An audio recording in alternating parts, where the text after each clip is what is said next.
Hello friends, welcome to my YouTube channel Hi Fi Study. Video शुरू करने से पहले आप अगर चैनल को सब्सक्राइब नहीं किए हैं तो सब्सक्राइब कर लें। आज का हमारा टॉपिक है प्रॉफिट एंड लॉस, जिसका पहला क्वेश्चन है, एक व्यक्ति एक साइकिल को 1400 रुपये में खरीदता है और उसे 15% की हानि पर बेच देता है। उस साइकिल का विक्रय मूल्य क्या है? तो सबसे पहले 15% का मतलब जानेंगे कि 15% का मतलब क्या होता है। पर 15% का मतलब है 15/100। मतलब वो जब लॉस पे बेच रहा है तो 100 की चीज़ें वो कितने पे बेच रहा है? 100 की चीज़ें वो 15% नुकसान करके मतलब 85 पे बेच रहा है, यानी 85/100। 100 हमारा CP है और 85 हमारा SP है। अब वो एक्चुअल में 100 में नहीं खरीदता है, 1400 रुपये पे खरीदता है। मतलब कितना गुना? 14 गुना। तो अब हमारा SP भी जो होगा कितना गुना होगा? 14 गुना। मतलब कितना गुना हो गया? टोटल गुना करने पर 1190, जो कि हमारा सही आंसर है, ऑप्शन बी। नेक्स्ट क्वेश्चन पे चलते हैं। किसी वस्तु को 72 रुपये में बेचने पे 10% की हानि होती है। 5% का लाभ प्राप्त करने के लिए उस वस्तु का विक्रय मूल्य क्या होगा?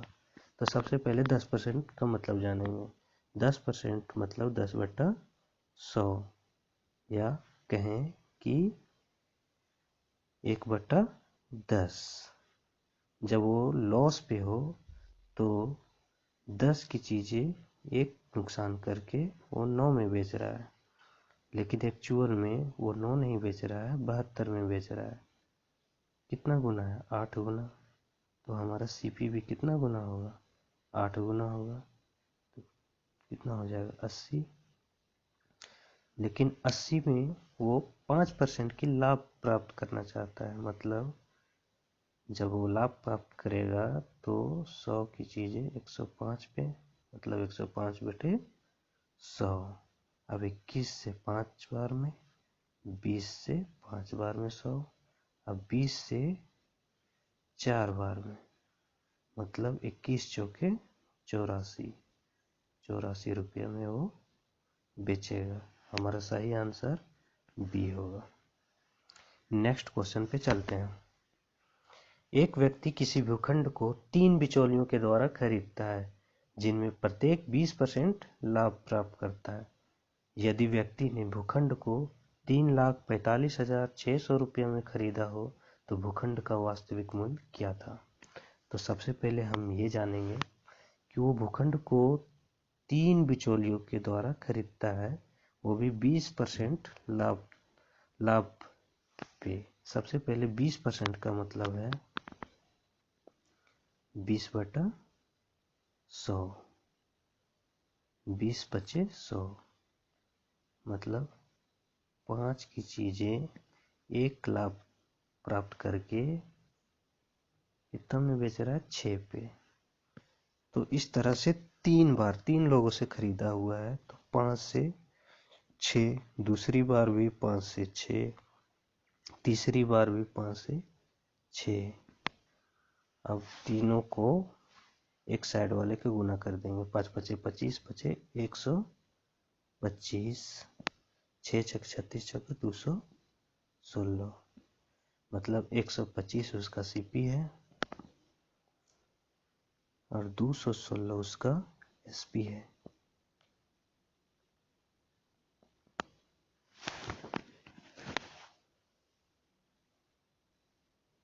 तो जब खरीदा था वो अंत में, तो 3,45,600 में खरीदा था। 3,45,600, लेकिन एक्चुअल में कितना गुना है? 1600 गुना है। तो ये भी कितना गुना होगा? 1600।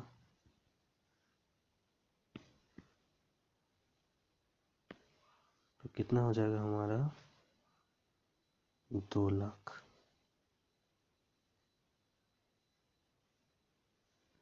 जो कि हमारा सही आंसर 4 है। नेक्स्ट क्वेश्चन पे चलते हैं। किसी टेप रिकॉर्डर को 950 रुपये में बेचने पर मुझे 5% की हानि होती है, उसे 1040 रुपये में बेचने पर मुझे कितने प्रतिशत का लाभ होगा? तो सबसे पहले मैं 5% मतलब 5/100, जब वो लॉस पे है तो 5 की नुकसान कर रहा है, मतलब 100 की चीज़ें वो 95 में बेच रहा है, लेकिन एक्चुअल में वो 950 में बेच रहा है। कितना गुना है? 10 गुना। तो हमारा क्रय मूल्य भी कितना होगा? 10 गुना, मतलब 1000। लेकिन एक्चुअल में वो कितना में बेच रहा है? 1040 में। कितने के प्रॉफिट हो रही है? 40 के। कितने पे? 1000 पे।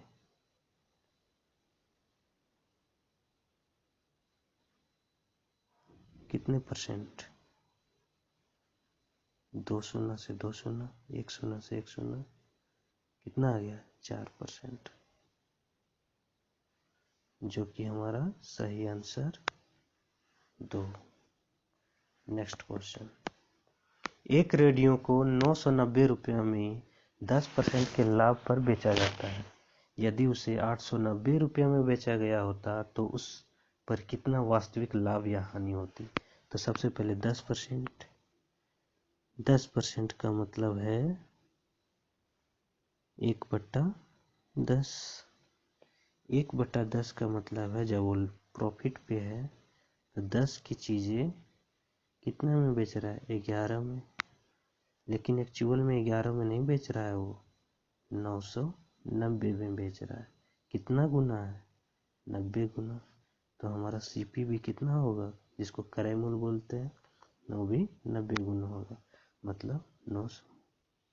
अब 900 की जगह में वो 890 में बेच रहा है। कितना में? 890 में।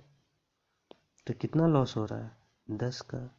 10 रुपये का लॉस हो रहा है, जो कि हमारा सही आंसर नंबर 2। Next question. 64,000 रुपये में बेचने पर एक कार 64,000 रुपये में बेचने पर श्री राव को 10% हानि हुई, तदनुसार उस कार का लागत मूल्य कितना था? 20%। 20% का मतलब 20/100। 20 से 5 बार में 1/5। जब वो लॉस पे है तो 5 की चीजें कितनी में बेच रहा है? 4 में। लेकिन 4 में नहीं बेच रहा है, एक्चुअल में वो 64,000 में बेच रहा है। कितना गुना है? 16,000 गुना है। तो हमारा सीपी भी कितना हो जाएगा? 16,000 गुना। तो कितना हो जाएगा? 80,000। जब 16,000 को 5 से गुना करेंगे तो कितना आंसर हो जाएगा हमारा? 80,000। तो चलिए नेक्स्ट वीडियो में मिलते हैं।